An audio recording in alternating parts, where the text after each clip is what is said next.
Hey y'all, it's Kelly Clarkson with Wayfair, where delivery and setup are as easy as a few taps on your phone. Picture this. You're relaxing in an old hammock, scrolling Wayfair's app when you spot it. A brand new patio set. Next thing you know, Wayfair delivers it right to your patio and sets it up. Oh, you need a new grill too? All right, Wayfair's got you covered. With Wayfair's room of choice delivery and fast expert setup on qualifying orders, life gets a little easier. Visit wayfair.com or the Wayfair app. Wayfair, every style, every home. Welcome to the Retreat Leaders Podcast, the show for visionary coaches, healers, wellness pros, and small business owners who aren't just here to host another feel-good getaway, but to build a profitable, impactful retreat business. I'm your host, Shannon Jamail, retreat strategist, business mentor, and owner of a 46-acre retreat center. I've hosted over 100 retreats around the world, and I've made every mistake so you don't have to. Each week, we'll dive into the mindset, marketing, money, business, and mechanics behind sold-out, profitable retreats. Plus, hear from expert guests who are walking the talk. Whether you're planning your first retreat or scaling your 100th, you're in the right place. Welcome to the show. Hey guys, welcome back to the Retreat Leaders Podcast. It's Shannon. If you're new here and you're watching on YouTube, you are seeing us in this very special studio. This is our second time recording in the studio. Second show, same day. And I'm so excited to be joined again by my husband, Nathan. It's a different day. I just wore the same clothes. No, it's definitely the same day. Same day. And so welcome. We're really excited to be here in Austin. It's the Podcast Studio Austin. And thank you guys, because this is just a great space. Today, we are going to talk about something that Nathan, my husband, talks about a lot in his expertise, and that is on culture. And retreat leaders, especially small business entrepreneurs, you're about creating this culture, this experience that people want to come back to. It's this, I don't know how else to say it, but you're trying to create this community, this culture of community and experience in a way that people go, oh my gosh, that was amazing. I cannot wait to go back. And I know you work, Nathan, with thousands of executives and business owners, Fortune 100 companies to, well, we would never call them small business owners because they're managing multi-million-dollar businesses. Yeah. But you're talking to people all the time about culture. So from your perspective, tell me what does culture even mean to you? So here's what I tell you. Every organization has a culture. Okay. Every activity, every office, every restaurant you go to, there's a culture in that subculture. There's a subculture in that organizational culture.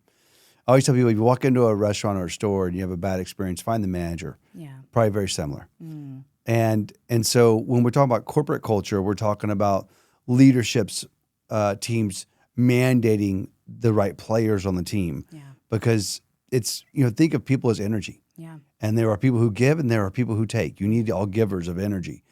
And the best way to explain it to people is think of our house and our thermostat.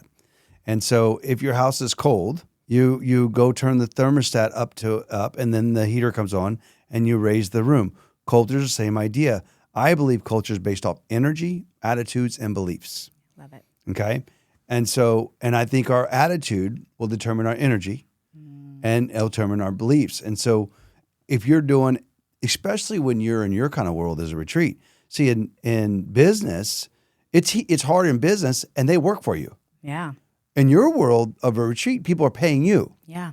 And so I got to tell you, I always say, if something's harder, it's twice as important. And impactful. Right. I love that. Yeah, you have to, it's that important because people are paying you to be there. You are the one who's responsible for that environment. Yeah. And so you have to mandate it. I think that there's a couple of things you can do. One, have cultural laws. And what I mean by that is if I'm doing an event, I say, hey, before you sign my event, here's some cultural laws. Yeah. We don't complain.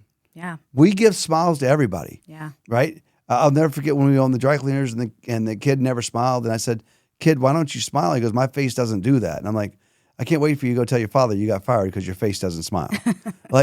It's that big of a difference. Yeah. And so you need to have event laws, cultural event laws, because people are paying you to be there. And our job, I think, as a leader, whether you're a facilitating leader or a business leader of employees, you have to mandate that. And I think the best way to mandate it is to create clear expectations of what those are. And to demonstrate them. Right? Oh, you can't be cranky and tell other people to be happy. You can't be negative and tell other people to believe. You can't listen. It might have worked for our parents in the 70s to say, do as I do. Yeah, do as I say, not as I do. Yeah. It don't work when people are paying you. Well, yeah. And so. And even when you're paying them, I mean, let's be honest. That's very true. Both of those scenarios, it doesn't really, Yeah, and so, one thing you learned the hard way was when you do international trips, you interview people. Yeah. And quite candidly, you're actually getting to, I think you're interviewing on all your events now. No, not all of my events. My U.S.-based events, I'm not. And I'll clarify why, because as retreat leaders, you might be curious. If you're someone that I don't know and I'm going to be in a foreign country with you, I need to be sure that there's alignment there. Because there might not be alignment on my part either. They might just be like, I don't want to hang out with this woman who cusses and acts the way she acts.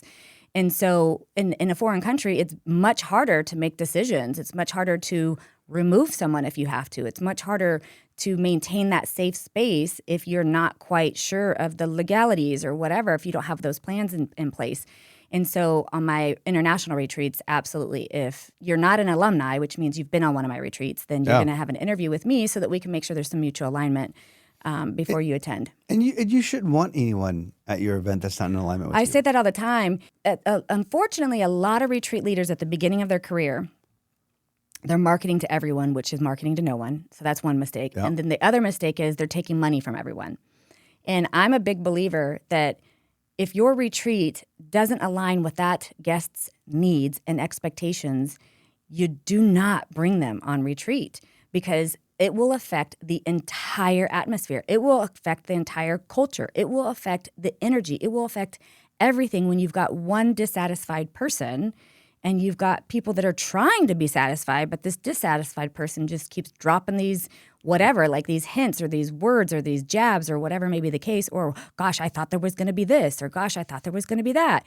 And so you don't want, listen, people get after me for this and I really don't care. You don't want everyone on your retreat. You don't. You can provide an experience and a learning and a value to certain people. And then there's some people it doesn't align with. And it's not about saying deselection or whatever you want to call it. It is literally alignment. Put it this way. If my retreat is all about healing and stress reduction, and there's, say, no alcohol. That's not my retreat, by the way. But let's just say there's no alcohol. I've never seen that one on your books. I'll even have, like, let's say there's even a silent day, all this stuff. And somebody else signed up thinking that they were going on what my retreat actually is, which is stress reduction, but it's also with wine tastings and it's with excursions and it's more fun-based, we'll call it, fun stress reduction versus healing stress reduction. Two totally different atmospheres. Laugh and love. Yeah. If you're signing up thinking you're getting the healing one and you're experiencing the fun one, or you sign up for the fun one, you get the healing, there's going to be such misalignment. It is going to be uncomfortable for everyone and you're going to be exhausted. And so, yes, you have to be so specific. I tell people all the time, you're marketing to a certain person so that when I go to your website, I should go either, ooh, they're talking directly to me, or I should go to your website and go, nope, it's not for me. You know, it's funny. Literally. In our personal lives, we talk about people, how important it is to be authentic. Mm-hmm. And you're exactly what you're talking about is be authentic and only have people who are in alignment with, we talk about hiring people in my industries. And I always say, there's not bad people, there's bad fits. Yes. There are a lot of good employees who would not fit in my culture. Sure. Of high drive, high demand. No thank yous. I give a lot of thank yous. No, I give the thank yous to the team. And I have a lot of gratitude. I think that's saying that for your benefit, and I do. I mean, you're gonna make me sound like some hard you do ass. feel it. You just forget to share it all the time. express it. Okay, we're gonna ask Kim, and we're definitely gonna ask Josh. We're gonna ask Lily. You can't ask Josh. We're gonna ask Sharon. Ask we're gonna them all. ask everybody. And they're gonna say the amount of gratitude that Nathan shows me is why we're gonna I put come, a pin on that why and come I back come to to that. work tomorrow. Yeah, that's exactly what it is. And so, but here's what I'll tell you: culture is the sum of the energy of the people in a room. Yeah. And we talk about having a thriving culture at work. Yeah. And you can't have thriving success without a thriving culture. And you can't have a thriving culture with misaligned people. Yes. And in business, we keep people for the wrong reason because good people are hard to find. They have tribal knowledge. They they have experience, they have whatever it is. It's usually the fear of us losing something, and that's why we keep people on the team that shouldn't be there. Well, I think it's the same in your retreat. Oh, I really need people. Here's the problem. I need the money. That's right. I need that money. I need it to be profitable. I need it to be pay for it. So yes. Charge 50% more and have 50% less people. And the reason I say that is because what will happen is if you put people in there who are in alignment, not just with your content, but with you, then they're going to get their money's worth. But you could have everything spectacular and you have a life sucker in that room. Yeah. You have a naysayer or someone who's taken from your culture. No one's going to enjoy it. No one. And then you've now taken that one person who's misaligned and it's affected everybody else in that space. And I love that you said charge more and have less people. I don't even know if that's the case in a lot of ways. I think it's just misalignment. Well, I'm just saying if you need the money. No. Well, let me put a little perspective as far as the retreat industry. I think a lot of retreat leaders are looking at it like, whether it's 3 people or 30 people, it doesn't really matter. It's more like the reason why there's misalignment and they don't make the money is usually a pricing issue, a belief issue, and a messaging issue, usually. But I do still agree with you as far as like, if you're worried about the numbers, then you can always start smaller, right? Yeah. I've talked about you can start local, you can start a one day, you can build up your confidence muscle, whatever you want to do. But really when it comes down to alignment and culture, it's who are you marketing to? Are you marketing directly to the person, which I just mentioned too, like it's who it's for and who it's not. Don't be afraid. Go to my retreats online. It literally says, this is not for you if. Yeah. And I list. That's a great idea, by the way. Yeah. I want you to look at that and go, oh, this is not for me. Yeah. That way they're not upset. My other guests are not upset. I'm not exhausted. Like this is not about taking people's money just to fill a room. And that's what you're saying essentially, Nathan, is like, don't just take a bunch of registrations or a bunch of money and fill it up with people who are all different expectations. Like that doesn't work. That's called summer camp. That's not a retreat. Yeah. Right. Well, and I think to your point, if you're it's hard enough to put a bunch of strangers in a room or a house or a facility or anywhere and make sure you have a thriving culture. Yeah. Yeah. But it's a lot easier when you have like-minded people, and more importantly, and I don't mean like-minded like political views and all that junk. I mean like-minded in that I'm a happy person. Yeah. That, for me, if you're a negative person, you know this, I'm not real good at my empathy on negativity. Mm-hmm. I struggle with it. And so I try to be more understanding. I'm just not. But again, it doesn't make me right or wrong. It just makes me in alignment with someone who needs to be. Yeah, you're going to be like a magnet on the opposite side. Like if somebody who's really unhappy and wants to complain and bitch, they're not going to like hanging out with you. They're going to hate me. Yeah, but that's exactly right. So if you have this certain way about you, personality, belief, systems, whatever, and you're trying to bring everybody in, you're going to be exhausted and there's going to be disappointment. And it's not going to be the culture that you want. Because then the other half of this is when you do create this beautiful, cohesive culture, which doesn't mean there's not issues. Let me be very clear. There still could be issues that happen, but I'm just saying there's this beautiful alignment. Yes, it is magic, like you said, but it also creates this desire to, they want to keep coming. And this is, I swear, not to toot my own horn, but I have alumni that have been with me since I started almost 15 years ago. Yeah, we know each other, and they'll come with me to Tulum, Mexico. They'll come with me to France. They'll come with me to Costa Rica. They'll come with me wherever I'm going. Some of them been because to the ranch, they know the culture. Yeah, and some have been to the ranch 7-8 times. Like, absolutely. Aren't you tired of this place? Like, oh my gosh, we love it. Yeah. And what they say is they love not even the way depending on how woo-woo you want to be, but not even the way that they feel, but the energy and the love that they get from the energy of the ranch. Like it's crazy. Like they feel it. Yeah. And I think that says a lot for all the stuff you've done. Well, we have done. We goose. But again, I call it, I don't know, if you're familiar with the airport test. I don't know. Something about if you'd be stuck with somebody in the airport. Yeah, so when we interview people, when my clients interview people, when they have two people who are similar, my first question to them is, who would you rather spend 2 hours at the airport with on a layover? Mm-hmm. And it's the airport test. I didn't make this up. I stole it from someone. I just don't remember who to give credit to. And there's the airport test. And I think that's a good sign for your culture. Yeah. Because that's what we're talking about, right? We went Yeah. on some tangents, but at the end of the day, everything we're talking about feeds to why you would take a risk of damaging your culture. Mm-hmm. But I think one of the things that I think in business that I think is relevant to what your people do is every leader says culture is the most important thing, but it's the first thing they sacrifice in tough decisions. Yeah. What I mean by is they allow people to be in the office. Yeah. Go ahead. No, I was thinking retreat leaders do this all the time in two ways. They do it in what we've already discussed. They take money from anybody and just show up and come on because I need And the by money. the way, you're not saying that everybody does this. We're just saying these are where the biggest these are issues the come biggest most common Yep. mistakes that I see happening. The other one is misalignment in who they hire.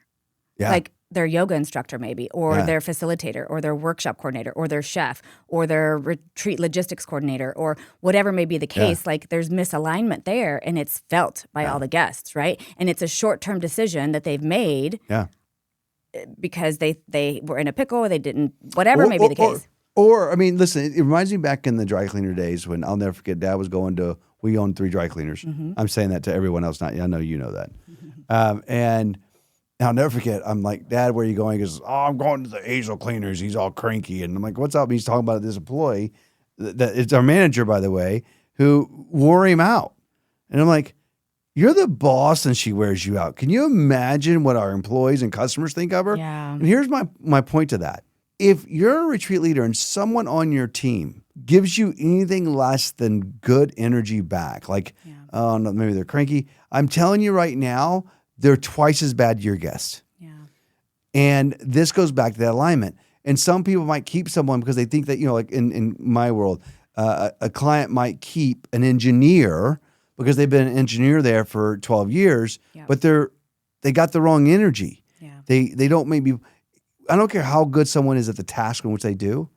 If they don't have the energy connection to your culture, they can't outgood it. That's a new word. You can't outgood a bad fit in culture. Yeah. And so you've got to own that. And the last bit I'm gonna tie this back to our last conversation we had about confidence. Mm-hmm. If you're even That was the podcast recording before this one, so go listen to that. Yeah, one. go listen to it because if you're even a 5% lack of confidence, they're 95% there. You have a culture damage in one of your retreats, it's going to affect your confidence for the wrong reason because it's not based off your ability or your competence. It's based off allowing someone to damage your culture. And again, it's the first thing we sacrifice. Yeah, it's the one thing we said was the most important. Yeah. And because it's hard to be committed to that. Yeah. And you said earlier, retreats, it doesn't mean everybody's perfect. It doesn't mean there's not going to be problems. We're people. We're humans. We have our stuff. Yep. Absolutely. That's going to happen. It's families. Yeah, that's going to happen.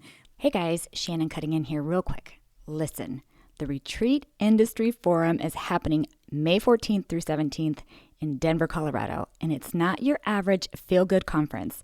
This is where bold retreat leaders, venue owners, industry pros, small business entrepreneurs come together to disrupt, challenge, and advance what's possible in our industry. You'll get cutting-edge strategy, real-world business tools, and high-level conversations about profitability, innovation, and sustainability without the fluff or kumbaya.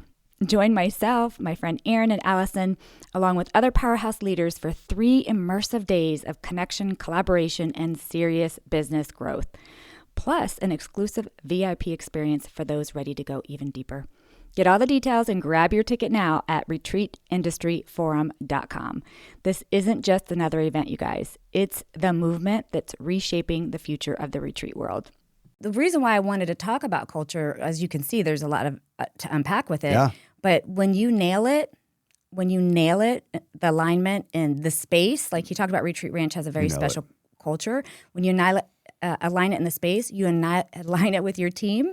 You align it with your guests. The right guests are showing up. The magic that unfolds, you cannot. There's no price too high. Like literally, it's like this value that you're offering. This experience is truly untouchable, and it creates additional retreats and revenue and requests and desire and need and demand because of the culture. Like the culture will feed the demand. And that's really where it becomes scalable. You get to scale your business. It's repeatable. And it's all set by the tone of the culture. And I love that you talked about one of the ways that you can do that. Obviously, you have to have alignment in yourself. You have to have alignment in your messaging. You have to make sure all those things line up. But set that tone ahead of time. I talked about it on my website. It says, this is for you if, and it says, this is not for you if. Like, that's one way you can do it. Another way is setting the tone right there in your marketing, in your landing pages, and then on your registrations, all of it. And your greeting. You'll see it in all of my stuff. It's like, we don't do this. These are not acceptable. This is not happening. This is what you'll have.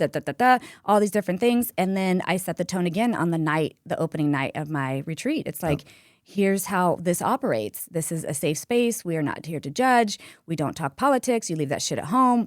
Like I go through the whole thing so that I'm setting the culture from the minute you found my website till you got your registration, till you showed up. The culture is being created so that everybody knows their boundaries, everybody knows their expectations. They knew that before they signed up. And those things are important. And it's lacking massively in the retreat industry. It's like they want to just throw pretty at the wall. And then when people show up, all different expectations, different walks of life, different seasons with different all of it's just not in alignment. And there's no alignment set, the culture is a mess. Yeah, we need to start calling it the Ted Lasso theory. I don't know if you remember the scene from Ted Lasso when he's throwing darts. Okay. When he was pretending like he didn't know how to throw? Yeah. Okay. Oh, look, I'm right-handed. And I was literally watching it earlier, and it's such a great scene. And he's getting beat, and he's kind of acting like he's going to lose. And he says, people have been underestimating me my entire life.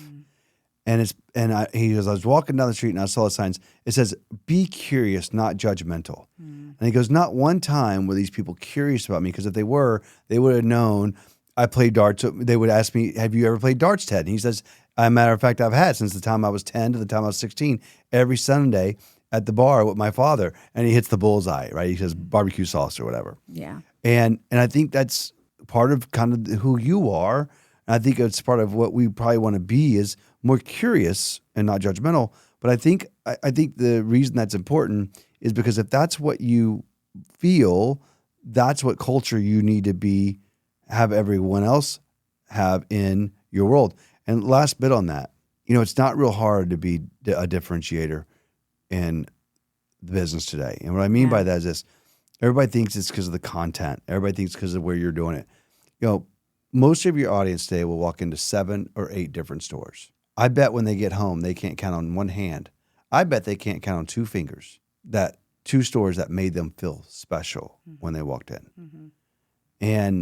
And so if we can find it, now realize when people go to a retreat, they're already thinking special. Yeah. So the level, and the reason I'm sharing this with you, because the level of being more special isn't cooler things on the table. Yeah. It's bigger energy. And I don't mean big energy obnoxious. It's the culture. It's how you make people. It's the energy you give people. Yeah. It's the belief that you have. When people want to be around people who are like fearless, they want to be around people who are confident, who are loving, who are curious, and if you can just be more of that, and I think we have a better ability to do that and change our culture than anything else that we control. Yeah, I love it. Well, that's so awesome, and this is where we're going to end because... But I don't want to leave. Well, I know. I don't want to leave the studio either. I will definitely be back. This will be my new home recording space, and so... Do I get to come back? I don't know about that. He's passed the test, y'all. He's passed the test. I've done really... I've behaved very well. For those of you who remember some of our old podcast recordings, which has been a few years... they were a little different, and that's okay. Well, they were supposed to be fun back. This more. This is fun. Well, to this me. is fun, but that was more casual ranch stuff. We're just gonna move on. I'm just saying. My husband is an amazing human being, and I love him more than anything. And then now here comes the truth. Nope. And he did a great job with these recordings, and I'm so grateful for that. And so we've definitely not quite missed the mark in the past, but it was not as educational, but very entertaining. Well, for everyone but you. Like I think it was hard. It was very entertaining for everybody. But my goal is to be educational here and, if we can, entertaining. But I hope you guys found some education in this podcast. And if you're really wanting to learn about culture and confidence and messaging and marketing and pricing, then you will join me and my husband, who's going to be there. a keynote. And you need to be there. It's going to be awesome. Yes. Yes. We're not biased at all. But join us in May in Denver at the Forum with my friends Allison and Aaron. And we are about to put on the most magical culture you have ever seen. And I hope to see you there. Thanks, everybody. Thanks for tuning in to the Retreat Leaders Podcast. If you love this episode, please make sure to subscribe, leave a review, and share it with your retreat besties. Want more support? Grab free resources at theretreatleadersplaybook.com. Until next time, lead boldly, serve deeply, and retreat profitably.